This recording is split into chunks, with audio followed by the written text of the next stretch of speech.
Diz-nos assim a palavra do Senhor: depois disto, Ezequias enviou mensageiros por todo o Israel e Judá. Escreveu também cartas a Efraim e a Manassés para que viessem à casa do Senhor em Jerusalém para celebrarem a Páscoa do Senhor, Deus de Israel. Porque o rei tivera conselho com os seus príncipes e com toda a congregação em Jerusalém para celebrarem a Páscoa no 2º mês, porquanto não a puderam celebrar no devido tempo, porque não se tinham santificado sacerdotes em número suficiente e o povo não se ajuntara ainda em Jerusalém. Foi isto aprovado pelo rei e toda a congregação, e resolveram que se fizesse pregão por todo o Israel, desde Berseba até Dan, para que viessem a celebrar a Páscoa do Senhor, Deus de Israel, em Jerusalém, porque não a celebravam já com grande número de assistentes como prescrito. Partiram os correios com as cartas do rei e dos seus príncipes por todo Israel e Judá, segundo o mandado do rei, dizendo: filhos de Israel, voltai-vos ao Senhor, Deus de Abraão, de Isaque e de Israel, para que ele se volte para o restante que escapou do poder dos reis da Síria. Não sejais como vossos pais e como vossos irmãos que prevaricaram contra o Senhor, Deus de seus pais, pelo que os entregou à desolação, como estáis vendo. Não endureçais agora a vossa cerviz como vossos pais. Confiai-vos ao Senhor e vinde ao seu santuário, que ele santificou para sempre, e servi ao Senhor vosso Deus, para que o ardor da sua ira se desvie de vós. Porque se vós vos converterdes ao Senhor, vossos irmãos e vossos filhos acharão misericórdia perante os que se levaram cativos e tornarão esta terra. Porque o Senhor vosso Deus é misericordioso e compassivo, e não desviará de vós o rosto se vos converterdes a eles. Nós vivemos um tempo, e sempre foi assim, na verdade, não é o nosso tempo, mas o mundo em que nós vivemos é um mundo de um verdadeiro inferno de vidas destruídas pela maldade humana.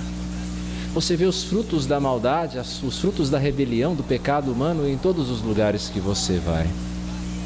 Nós vemos notícias do aborto e recentemente, ainda de maneira mais chocante, notícias a respeito do aborto pós-parto. Estranho, não é? Mas é assim. Hoje em dia já não é mais objeto de discussão se abortar é ou não correto, mas se é correto você assassinar uma criança indesejada mesmo depois do nascimento. Por falar em crianças, nós vemos a violência contra crianças endossada pelo Estado Islâmico nos combates no Oriente Médio, na Síria, em que os combatentes dizem que é correto você matar uma criança que não seja da sua fé. E a maldade humana, fruto da desgraça humana, por exemplo, na região da Cracolândia. Talvez você não experimente destas coisas na sua vida. Talvez tudo isso seja uma realidade distante para você, mas você luta, sim, contra efeitos do pecado, como a falta de paz interior, a ausência de sentido na vida. Ou talvez aquilo contra o que você luta seja a culpa. A explicação disso são corações endurecidos pelo pecado, fruto de uma atitude rebelde perante o Senhor. Porém, eu quero apontar a você um caminho de salvação, um caminho que o Senhor quer que você conheça hoje, um caminho que faz mudar a nossa sorte. Era uma vez a história de um reino governado por um rei chamado Davi. Um reino de um povo escolhido por Deus. O seu rei fiel, um homem temente a Deus que tem um filho chamado Salomão. Salomão, por um tempo, também temente a Deus, um homem de grande sabedoria, de grande riqueza, um homem de grande prestígio. Os reis de outras terras vinham até Jerusalém, a capital desse reino, para ouvir da sabedoria desse rei. Mas Salomão, ele desvia-se do Senhor. Por causa de suas mulheres, de suas muitas mulheres, Salomão desvia o seu coração do Senhor. E então o Senhor anuncia o juízo que viria sobre este povo por causa da maldade de Salomão. O Senhor iria dividir esse reino. Um reino ao norte, o reino de Israel, um reino ao sul, o reino de Judá. O que nós lemos nos livros dos reis e nos livros das crônicas é o relato da vida desse reino. Israel, uma sequência de reis maus, de reis perversos, de reis idólatras que não temiam o Senhor. Em Judá, o reino do sul, alguns reis bons, outros reis maus. E o Senhor avisando por meio dos profetas de que o juízo viria, de que o castigo viria. de que a correção necessária viria, mas eles não davam ouvidos, eles matavam, eles perseguiam os profetas, um após o outro. Então chega um tempo em que a maldade alcança um nível em que o exílio é inevitável. Deus cumpre as ameaças feitas em Deuteronômio e envia nações estrangeiras, a Síria primeiro para oprimir a Israel e alguns anos depois a Babilônia para capturar e expulsar da terra prometida o povo escolhido de Deus. No meio dessa história surge um rei, o rei Ezequias, um homem fiel a Deus, um distinto no meio da sua geração, um homem que, segundo o verso 10 desse mesmo capítulo 29, um homem que tinha a disposição de servir o Senhor, que havia disposto no seu coração fazer uma aliança com o Deus de Israel. Então, por causa dessa disposição, ele promove a restauração do templo de Israel, do culto genuíno do Senhor. E por causa desta restauração na vida do povo de Israel, do povo de Judá, Deus envia um avivamento. Como nós lemos no verso 36 desse mesmo capítulo, Deus faz bem ao povo por causa de toda a obra que havia sido feita. Há um avivamento em Judá. Mas Ezequias não quer ver esta restauração apenas no Reino do Sul.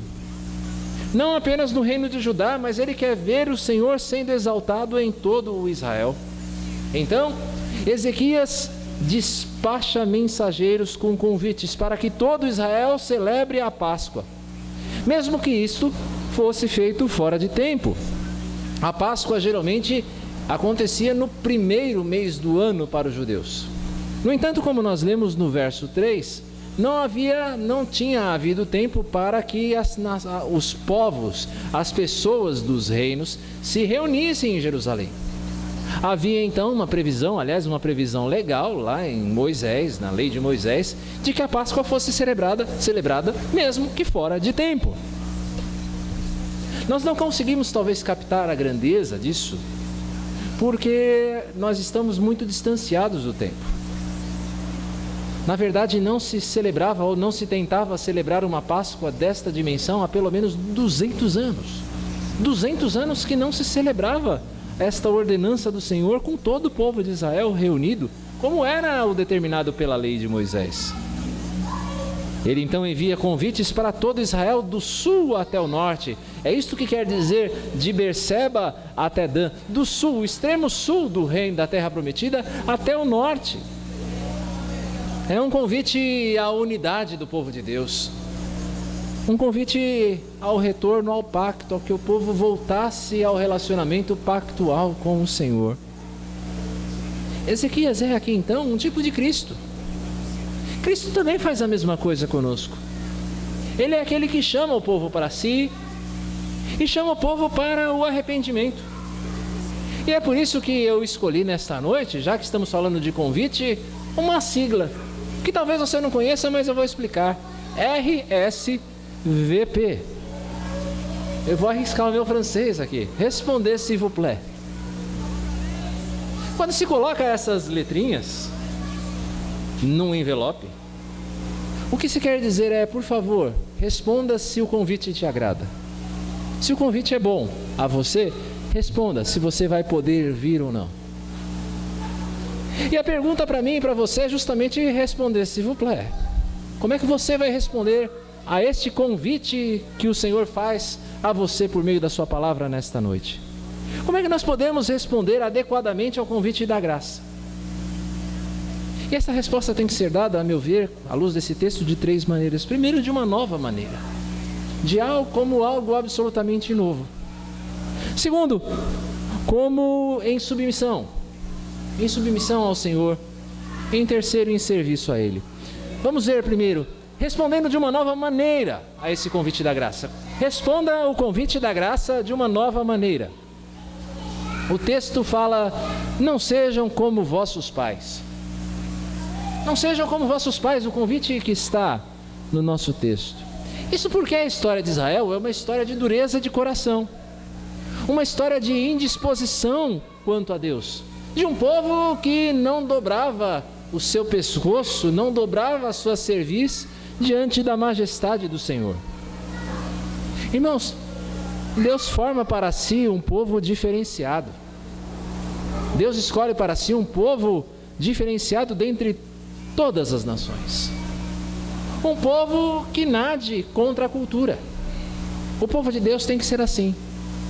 Um povo que nade contra a corrente do pensamento mundano.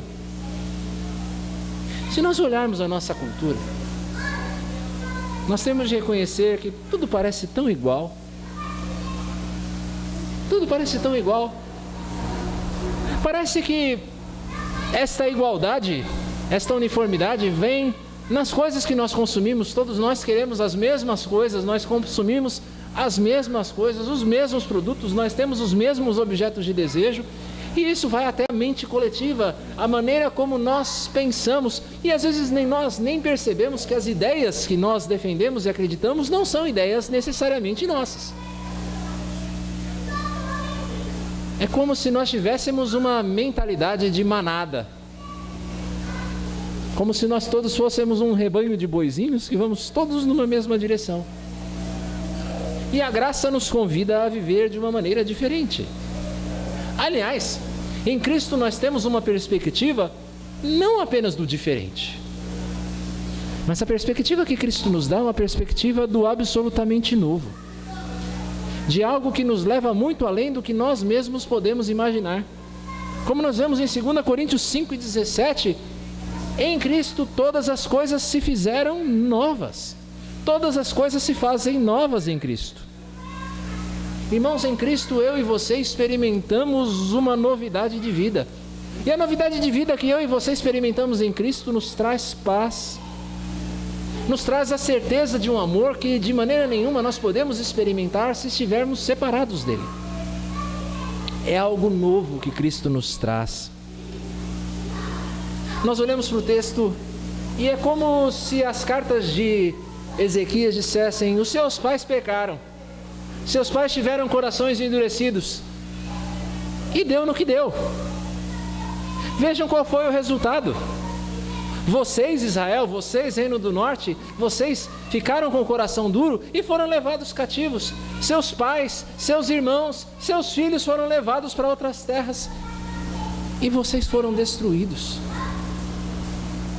Será que vocês querem seguir o mesmo caminho?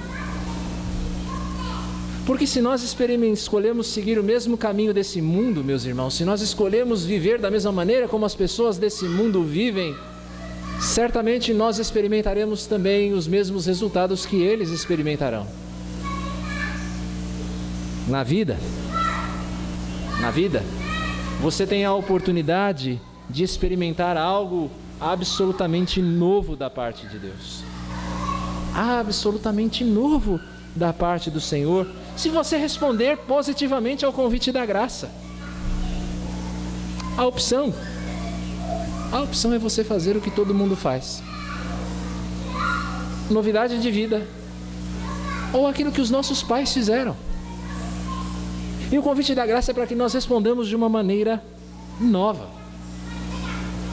Mas essa resposta diferenciada, esta resposta nova, ela somente pode partir de um coração dócil e submisso à vontade do Senhor. Nós somos também chamados por esse texto a responder ao convite da graça com submissão, de uma nova maneira, mas também com submissão. Os mensageiros, o correio de Isaías diz: não endureçais o coração, confiai-vos ao Senhor. Sim, porque esse foi o pecado dos pais, o pecado dos que antecederam aquela geração: dureza de coração, idolatria,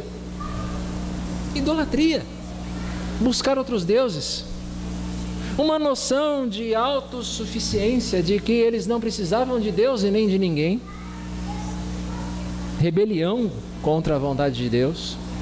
Eles negaram o testemunho dos profetas, algo que era contrário ao propósito original de caminhar com Deus sob a sua sombra, tendo como bom pastor. Deus havia oferecido a eles a oportunidade de serem guiados pelo bom pastor, mas Eles preferiram um coração endurecido e seguir os seus próprios caminhos. É algo bem parecido com o mundo em que eu e você vivemos. Não é muito diferente do nosso tempo. Nós vivemos em um mundo que julga poder viver sem Deus. O nosso mundo é um mundo que acredita que pode viver sem Deus. Orgulhoso, arrogante, autossuficiente, rebelde. Mas quando chegam as dificuldades? Quando chegam as dificuldades para esse mundo que deseja viver sem Deus, as pessoas que não têm o Senhor Jesus buscam a solução para o seu vazio existencial em falsos deuses. Então elas começam a buscar resposta, satisfação, alegria naquilo que não é Deus. Pode ser o dinheiro, e elas tornam o dinheiro a razão de suas existências. Pode ser nos prazeres mundanos. Pode ser na subcelebridade ou na celebridade. Tudo para preencher um vazio existencial que não pode ser preenchido por outro que não o Senhor. É conhecido o dito satanista e que cabe muito bem nós analisarmos aqui. Melhor reinar no inferno, dizem as pessoas, do que servir no céu. Elas preferem reinar no inferno do que servir a Deus. O problema nessa atitude que tenta suprimir a Deus é que Deus não se permite suprimir. Não é simplesmente que Deus entrega essas pessoas aos seus próprios caminhos simplesmente, mas Deus não se permite suprimir. Deus age. Deus ministra a justiça. Ele dá a paga pelo pecado. Ele permite que as pessoas vivam a consequência da sua maldade. Nós vemos isso no texto. Deus é justo. E Ele permite que as pessoas sofram as consequências do seu pecado. Nós vemos isso no texto e nós vemos isso na nossa própria história, na história desse mundo. Meus irmãos, Jesus, entretanto, faz-se em servo sofredor.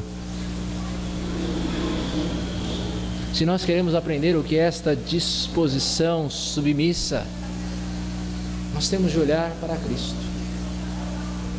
Filipenses capítulo 2, versos 5 a 8 diz: tende em vós o mesmo sentimento que houve também em Cristo Jesus, pois ele, subsistindo em forma de Deus, não julgou como usurpação ser igual a Deus, antes a si mesmo se esvaziou, assumindo a forma de servo, tornando-se em semelhança de homens, e reconhecido em figura humana, a si mesmo se humilhou, tornando-se obediente até a morte e morte de cruz. O único nesse mundo que não necessitava demonstrar esta atitude submissa foi aquele que se fez em forma de servo, que se entregou no nosso lugar, de tal maneira que por meio da sua entrega, por meio da sua obediência até a morte e morte de cruz, nós podemos ser salvos. E agora, salvos e transformados por causa da sua obediência, nós podemos seguir o seu exemplo. Porque somos salvos, nós somos capacitados também a dar uma resposta submissa a Deus. Nós recebemos uma nova disposição de submissão pela qual viver. Nós recebemos uma mansidão confiante, nos deixando pastorear pelo Espírito de Deus. E aqueles que são alcançados por Cristo, eles recebem uma disposição em obedecer, ainda que seja difícil, mas nós temos a disposição de obedecer isso de maneira grata, não para sermos salvos, mas porque nós fomos, como uma resposta à bondade manifesta do Senhor. A nossa resposta é uma resposta obediente, submissa. Como responder ao Espírito da Graça? Primeiro, de uma maneira nova. Segundo, de uma maneira submissa. E esse espírito de submissão interior, meus irmãos, ele nos leva a ações práticas.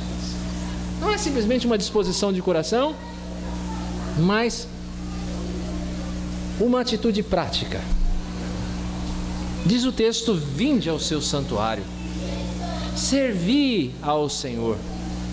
Quando o reino do norte se separou do reino do sul, O rei do norte, Jeroboão, ele instituiu na cidade de Betel um altar. E nesse altar começou uma falsa adoração. O lugar para adorar, e essa é a determinação do Senhor, era Jerusalém. Mas Jeroboão, com medo de que o povo voltasse a se unir ao reino do sul, então ele institui um altar na cidade de Betel. Um lugar falso, um templo falso. E é falando de serviço que eu quero falar a você da verdadeira adoração. Uma adoração somente ao Senhor. A nossa adoração deve ser uma adoração somente a Deus e da maneira que Ele ordena, da maneira que Deus ordena. É fato que nós vivemos uma época de corações endurecidos, mas ao mesmo tempo nós vivemos um mundo religioso. As pessoas, elas são religiosas, elas acreditam, na maioria delas, em alguma coisa. Elas acreditam que exista algo bom, algo que aponta para uma consciência inata, fruto, aliás, de uma consciência inata do homem, de que existe um Deus. É algo bom que as pessoas, elas tenham essa disposição. Mas também, meus irmãos, é uma coisa perigosa. Sabe por quê? Porque, via de regra, nós tomamos esse impulso religioso dado por Deus para a sua adoração e convertermos isso numa idolatria. Numa idolatria. Nós construímos falsos deuses. Nós enxergamos Deus errado e por isso nós nos relacionamos com Ele de maneira errada. Nós nos relacionamos com Deus de maneira errada. Nós o enxergamos de maneira errada e por isso nos relacionamos com Ele de maneira errada. O texto fala que a Páscoa há muito não era celebrada do modo ordenado. Veja o verso 5. Diz o texto que há muito tempo a Páscoa não era celebrada do jeito certo. E o jeito certo era reunir todo o Israel. Há muito tempo isso não acontecia. Mas o Senhor também ordena o modo como Ele quer ser adorado. E quando nós abrimos o livro do Levítico, nós vemos diversas ordenanças dizendo exatamente o que deveria ser feito no templo para a adoração do Senhor. Não havia espaço para invenção. Era aquilo que aquele povo tinha de seguir, à risca. Isto para mostrar que o Senhor ordena a maneira como Ele quer adorar, quer ser adorado. O problema é que o homem tenta inventar. O ser humano tenta inventar. Mesmo nós, crentes, às vezes tentamos inventar coisas que não dizem respeito ao culto. Podem ser desde elementos estranhos ao culto. E aí nós falamos, por exemplo, de dança litúrgica. Nós falamos de atos proféticos, de gente se agachando e imitando o leão, unção do riso, até elementos mais sutis, como o legalismo. O legalismo também é uma falsa adoração a Deus. Este seguir mecânico de regras, sem a motivação correta, é algo que o Senhor não pede de nós. Mas como é que Deus reverte a nossa miopia?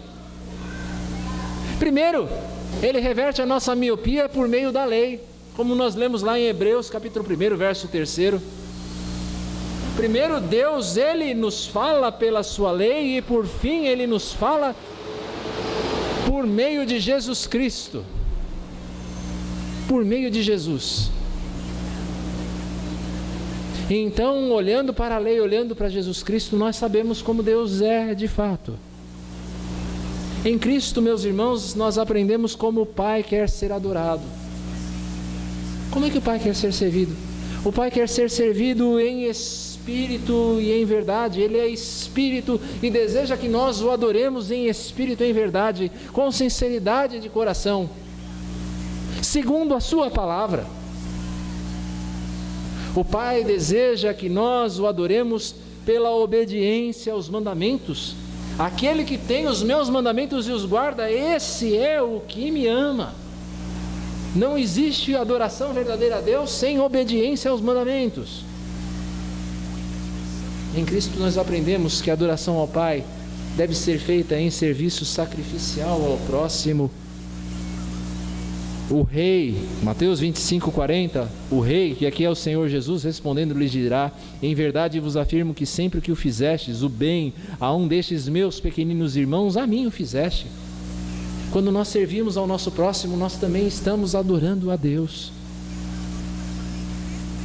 De uma maneira que em Cristo, meus irmãos, e por meio de Cristo, nós podemos oferecer a Deus a perfeita adoração.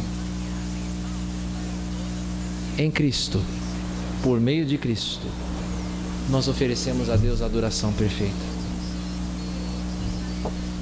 Qual é a resposta adequada, então, ao convite da graça? Responder de uma nova maneira. Responder de modo submissa. Responder em serviço. Uma resposta adequada da nossa parte, meus irmãos, resultará em uma resposta abençoadora da parte de Deus. É o que diz o verso 9. Voltem-se para o Senhor se voltará a vocês, o Senhor irá restaurar, o Senhor irá abençoar. Irmãos, Deus deseja a sua restauração com Ele. Deus deseja que você restaure o teu relacionamento com Ele. Há duas respostas possíveis. O nosso texto segue nos versos 10 a 12, mostrando qual foi a resposta do povo de Israel. Diz que os correios foram passando de cidade em cidade pela terra de Efraim e Manassés até Zebulon, porém, riram-se e zombaram deles. Todavia, alguns de Aser, de Manassés e de Zebulon se humilharam e foram a Jerusalém. Também Judá se fez sentir a mão de Deus, dando-lhes um só coração, para cumprirem o mandado do rei e dos príncipes, segundo a palavra do Senhor. Você pode responder como o falso Israel respondeu, com riso, ignorando esta mensagem, e então tornar-se digno da mão pesada de Deus. Esse Israel que riu era digno do castigo, mostrava que era digno daquilo que tinha acontecido com eles. Algo lamentável diante do coração amoroso do Pai. O Senhor Jesus, em Mateus 23:37, ele fala: Jerusalém, Jerusalém, que matas os profetas e apedrejas os que te foram enviados, quantas vezes quis eu reunir os teus filhos como a galinha junta os seus pintinhos debaixo das asas, e vós não quisestes. Como é possível não responder de maneira positiva a tal palavra graciosa da parte do Senhor Jesus? Deus é como uma galinha que tenta juntar os seus filhotes debaixo das suas asas, mas eles não querem. Muitas das pessoas que talvez irão assistir esse vídeo depois não querem ouvir. Ou então você pode responder positivamente, como aqueles que foram celebrar a Páscoa. O convite da graça está aberto. O convite da graça do Senhor está aberto. Volte-se ao Senhor. Abandone os seus maus caminhos. Confie nele. Receba o Salvador que Ele proveu, Jesus Cristo. Meu irmão que me assiste aí de casa, depois no YouTube, os pensamentos do Senhor a seu respeito são pensamentos de paz, não são pensamentos de mal. Não rejeite a misericórdia do Senhor. Deus quer o seu bem, por isso Ele te chama para voltar-se a Ele. Entregue a sua vida a Jesus hoje. Hoje é o dia oportuno, não deixe para amanhã, é hoje o dia para você entregar a sua vida ao Senhor Jesus Cristo e experimentar a restauração que a graça pode promover na sua vida. Mas esse é um texto também que fala a nós, que já conhecemos o Senhor Jesus, nós que somos cristãos, e o aviso é: cristão, deixe o seu mau caminho. Deixe o seu mau caminho. Abandone de vez a prática do pecado. Decida-se a viver como uma nova criatura. Responda de uma maneira nova. Decida viver como uma nova criatura, porque é isso que Jesus Cristo já lhe fez. O nosso problema como cristãos é que muitas vezes nós não vivemos de acordo com a nossa nova natureza. Nós queremos retroceder, nós olhamos para trás. Nós já somos novas criaturas, irmãos. é apenas viver como nós somos, de acordo com esta nova natureza.